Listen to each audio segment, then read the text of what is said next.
Assalamualaikum warahmatullahi wabarakatuh. Perkenalkan, nama saya Alfadiata Naura dengan NIM 2241104030060. Di sini saya akan membuat video untuk memenuhi ulangan akhir semester mata kuliah SKI dan lokal. Baik, sejarah Islamisasi di Banyumas. Agama memiliki dua dimensi sekaligus, yaitu teologis dan historis.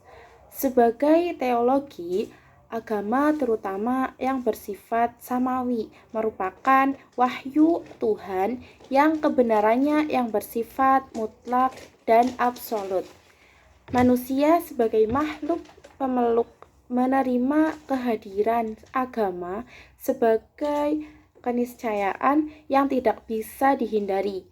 Sementara agama dalam dimensi historis berada dalam ruang sosial, budaya, dan lingkungan yang berkembang secara dinamis. Dimensi historis ini kemudian berinteraksi dengan agama dan membentuk entitas baru yang bersifat empiris. Oleh karena itu, bentuk dan formula agama di tempat dan masyarakat satu dengan tempat dan masyarakat lain, walaupun masih dalam satu agama. Hal ini karena agama memiliki kemampuan beradaptasi dengan situasi dan tempat berkembangnya. Melalui sifat fluiditas, kebudayaan agama memiliki corak tertentu yang menjadi identitas lokal. Di masyarakat Jawa, kebudayaan merupakan hal sentral yang menjadi bagian kehidupan sehari-hari. Dalam konteks kebudayaan, masyarakat Jawa dibagi menjadi dua, yaitu penduduk pesisir dan pedalaman. Pada masyarakat pesisir, terutama utara, yang aktivitasnya berhubungan dengan perdagangan dan nelayan, memiliki pengaruh yang kuat dari Islam. Sementara daerah-daerah pedalaman yang bercorak kejawen berpusat pada kota-kota kerajaan Yogyakarta dan Surakarta, serta Kerensindenan Banyumas, Kedu, Madiun, dan Malang. Secara sosial, masyarakat Jawa terbagi menjadi dua. Yang pertama, wong cilik yang umumnya berprofesi sebagai petani dan kelompok berpendapatan rendah di kota, dan kaum priai yang terdiri dari pegawai dan kaum intelektual.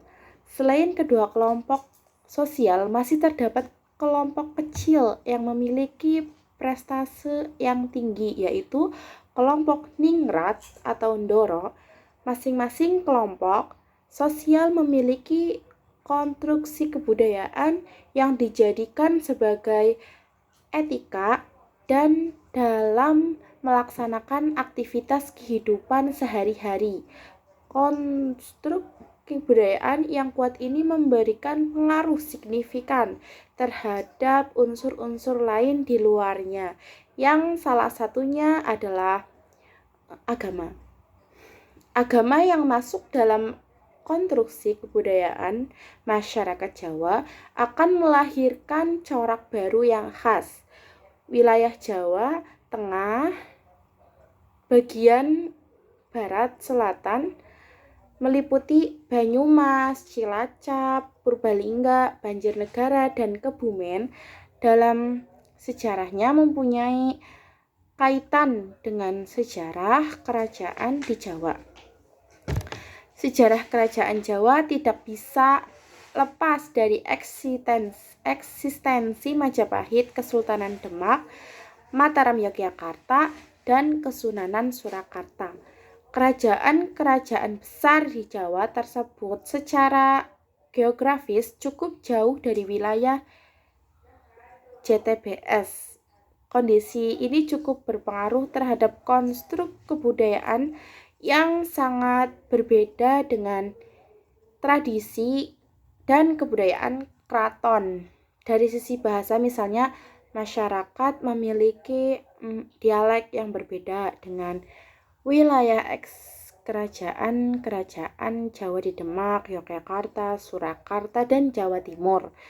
Dialek yang biasa disebut dengan ngapak menjadi ciri khas Banyumas dalam konstelasi kebudayaan Jawa. Dalam pandangan Ahmad Tohari, bahasa Jawa Banyumasan merupakan bentuk lanjutan dari bahasa Jawa asli Kawi, sementara bahasa Wetanan merupakan bentukan baru dari proses politis terutama oleh Sutawijaya.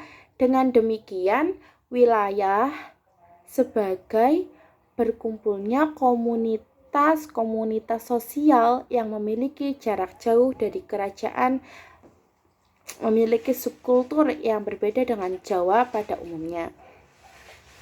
Egalitriani sebagai cara kehidupan sosial wong cilik dominan dalam kultur masyarakat CTBS. Begitu halnya terkait dengan orientasi kebudayaan yang mengarah pada populisme. Potret masyarakat Jawa Tengah sebagai Barat, Selatan atau Banyumasan pra-Islam. Yang pertama, kehidupan sosial politik sebagai pembahasan mengenai Banyumas sebelum Islam tidak bisa dipisahkan dari sejarah dua kerajaan besar yang menguasai bumi Jawa, yaitu Kerajaan Majapahit atau Jawa Timur dan Kerajaan Pajajaran di Jawa Barat. Alur Majapahit yang kemudian membentuk Banyumas bisa ditelusuri pada sejarah berdirinya Kadipaten Wirasaba I pada abad ke-15, sementara jalur Kerajaan Pajajaran dapat ditemukan pada sejarah berdirinya Kadipaten Pasir Luhur atau abad 14-15 setelah dua kerajaan besar tersebut.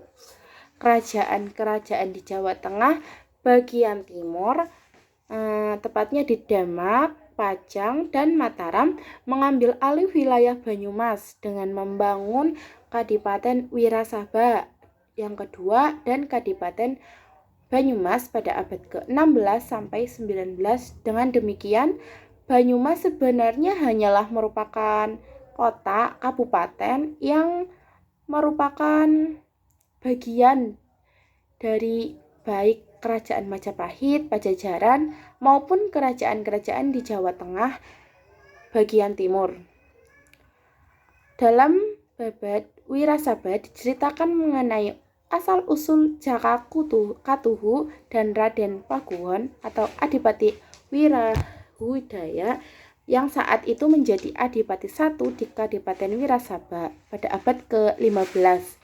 Pada saat itu, wilayah Kadipaten Wirasaba I merupakan bagian dari wilayah Kerajaan Majapahit II. Indramayu, Cirebon, Brebes, Tegal, Bumi Ayu, Pemalang, Banyumas, Cilacap, Purbalingga, Banjarnegara, Kebumen, dan bahkan ada yang menyebut sampai ke Kulon Progo hingga Purwodadi. Berdasarkan babat pustaka Raja-Raja I di Nusantara atau tulisan Pangeran Wangsakerta dari Cirebon, terdapat 3 wangsa yang berkembang pada abad,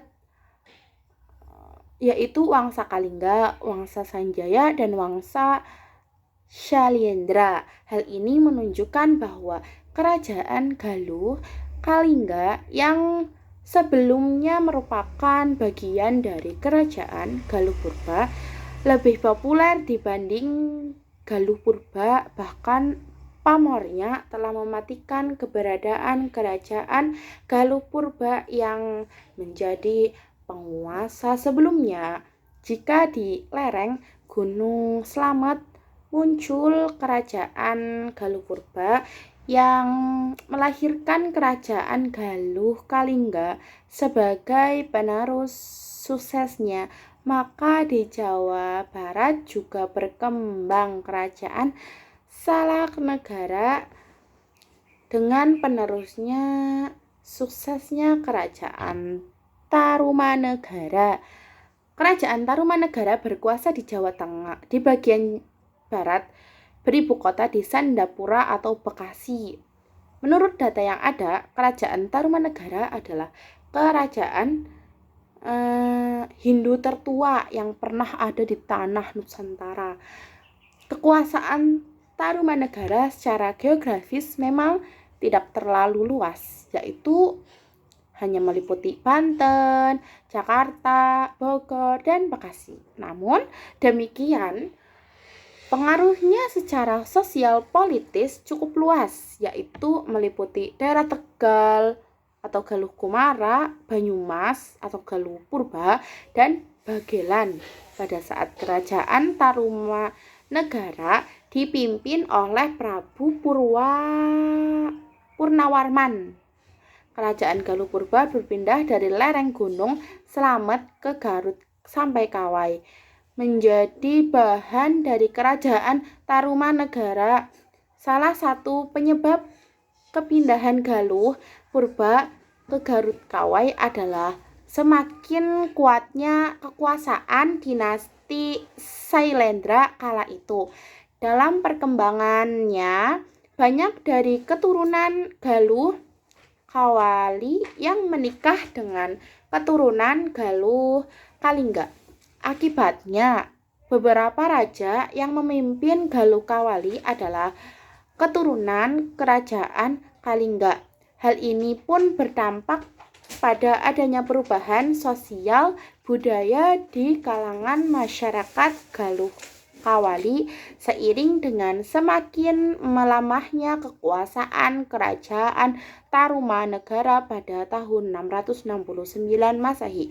Kerajaan Kawali justru semakin menunjukkan eksistensi dan kekuatannya. Puncaknya Raja Galuh melakukan pemberontakan dan berhasil merebut kekuasaan dari kerajaan Tarumanegara. Kalah dengan kerajaan Galuh Kawali membuat kerajaan Tarumanegara memindahkan pusat kekuasaannya ke daerah Sundapura dan mencoba membangun kembali kekuatannya di sana. Situasi ini kemudian dimanfaatkan oleh Writiken Duyun untuk merubah kerajaan Galuh Kawali menjadi kerajaan Galuh yang merdeka dari kerajaan Galuh Kalingga. Wilayah kekuasaan Galuh meliputi antara Sungai Citarum dan Sungai Cipamali. Di sebelah barat Gunung Slamet, adapun sebelah selatan Gunung Slamet tetap menjadi kekuasaan kerajaan Kalingga. Transformasi kekuasaan dari Tarumanegara Galuh Kawali dalam beberapa abad selanjutnya melahirkan imperium baru di tanah Jawa, yaitu Kerajaan Pajajaran. Sehingga jika ditarik ke atas, sebenarnya sejarah kerajaan di wilayah Banyumas atau Galuh Purba jauh lebih tua daripada kerajaan Pajajaran. Namun, keberadaan Kadipaten Pasir Leluhur yang pernah menjadi wilayah kekuasaan Pajajaran juga memiliki dimensi historis tersendiri, bahwa Pajajaran pernah memiliki dominasi kekuasaan atas wilayah Banyumas. Kerajaan Kalingga yang menguasai wilayah selatan Gunung Slamet adalah kerajaan Buddha, di mana salah satu pendirinya yaitu Putri Maharani Sima